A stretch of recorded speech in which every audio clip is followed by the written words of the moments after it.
laula akhartani ila ajalin qarib, seandainya kau tambah umur kami ya Allah, kami ingin hidup, fa as-saddaqa, kalau kau tambah umur kami ingin hidup walaupun sekejap sejenak saja, fa as-saddaqa, kami ingin bersedekah, wa akum minas salihin, dan kami ingin menjadi orang-orang yang soleh. Kenapa Allah masih semaikan nyawa dalam badan kita? Mengapa kita masih diizinkan melangkahkan kaki, menghayunkan tangan? Kenapa orang yang lebih sehat dari kita lebih dulu mati daripada kita? Kenapa orang yang lebih muda daripada kita lebih dulu meninggal daripada kita?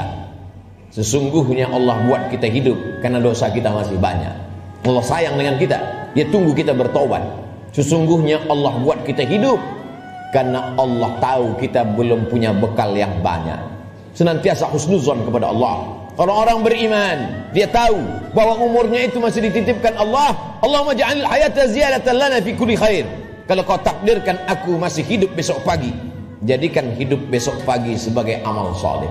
Wa ja'alil mauta rahatan lana min kulli syarr. Kalau kau takdirkan aku mati malam ini ya Allah, tidak terbangun lagi besok pagi, kematian itu pun kematian yang indah, karena husnul khatimah, karena selamat dari sakaratul maut. Dan yang paling penting, berhenti dari segala perbuatan dosa. Orang beriman tidak pernah bersedih. Umurnya panjang, amalnya bertambah. Umurnya pendek, dosanya berkurang. Orang beriman tidak pernah berduka cita. Kenapa? Karena dia ridha menerima ketetapan Allah subhanahu wa ta'ala.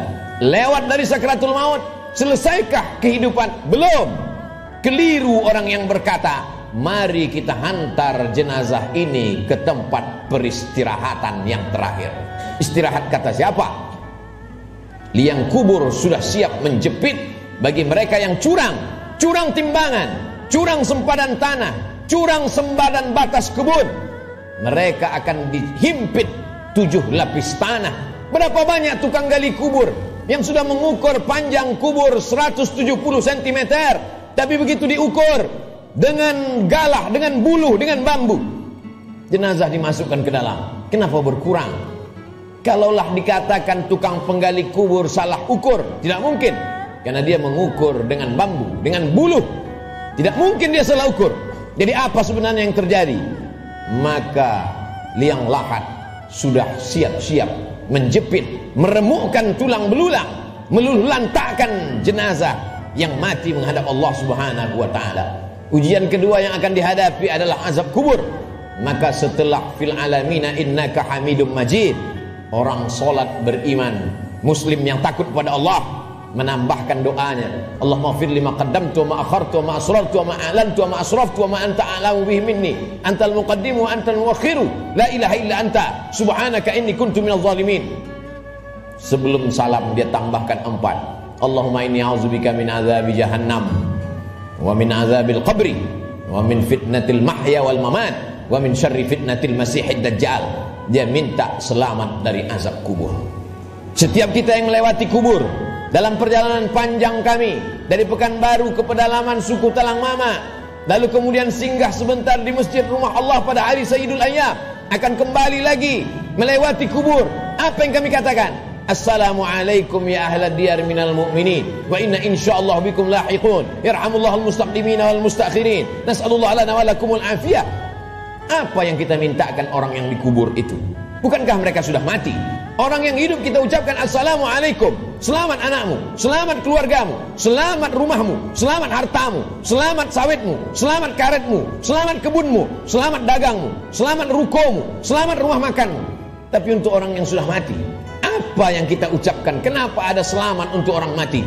Maka sesungguhnya salam pada orang mati di liang kubur adalah Assalamualaikum ya ahlal kubur, selamat kalian dari azab kubur. Hadisnya sahih, diriwayatkan oleh Sayyidatuna Aisyah Ummul Mukminin.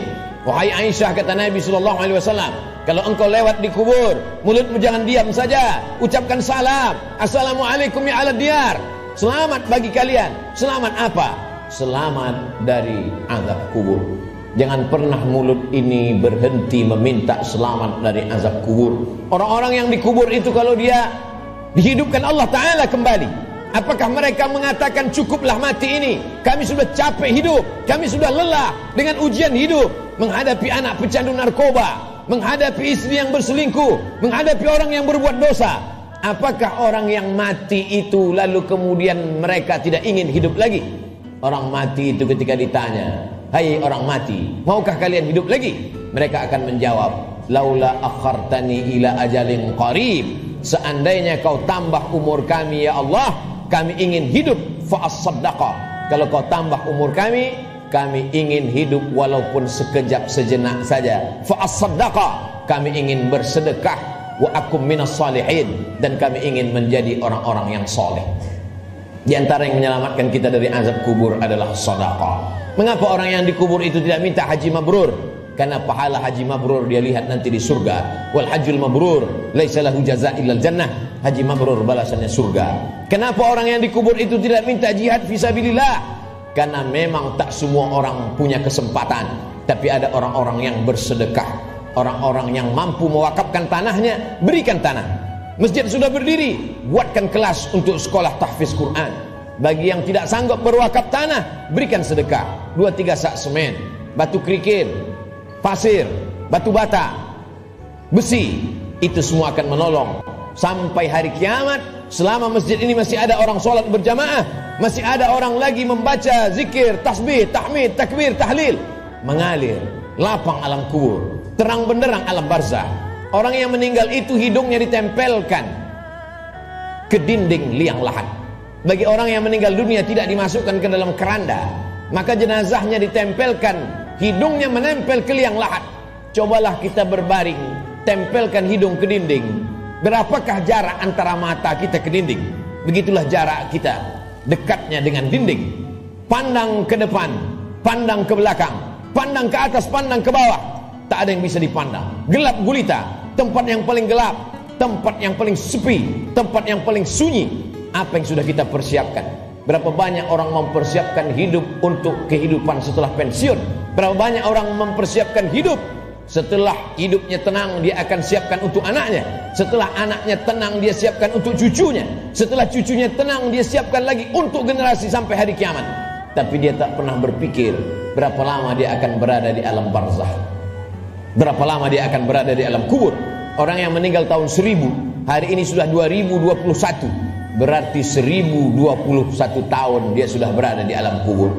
Orang pensiun umur 58, 56, maka dia hanya mempersiapkan 63 tahun, 5 tahun, 4 tahun, 7 tahun. Kalaupun berlebih 10 tahun, apa yang sudah dia persiapkan untuk berada di alam kubur? Rumah yang besar akan tinggal, kebun yang luas akan tinggal, kendaraan yang mahal akan tinggal, diambil oleh ahli waris, mereka bagi-bagikan. Kalau mereka soleh, mereka akan mengundang anak yatim, fakir miskin, bersedekah. Mereka bayarkan sekolah anak yatim, anak duafa tidak mampu. Tapi kalau tidak, maka apa yang sudah kita sedekahkan, itu saja yang akan kita bawa menghadap Allah Subhanahu wa ta'ala. Sampai akhirnya datanglah hari kiamat, diledakkan lautan naik ke darat. Idza sama'un fatarat, langit terbelah. Wa idzal kawakibun tasarat, planet-planet bertabrakan. Wa idzal biharu fujirat, lautan meledak naik ke darat. Wa idzal quburu bu'thirat, semua yang dikubur dibangkitkan. Alimat nafsum ma qaddamat wa akhar. Ketika itulah baru orang semua sadar bahwa hidup hanya mimpi. Mimpi jadi orang kaya, mimpi jadi penguasa, mimpi jadi orang yang dihormati dan dimuliakan, mimpi menjadi ustadz dan ulama. Yang kekal abadi hanyalah amal-amal soleh semata.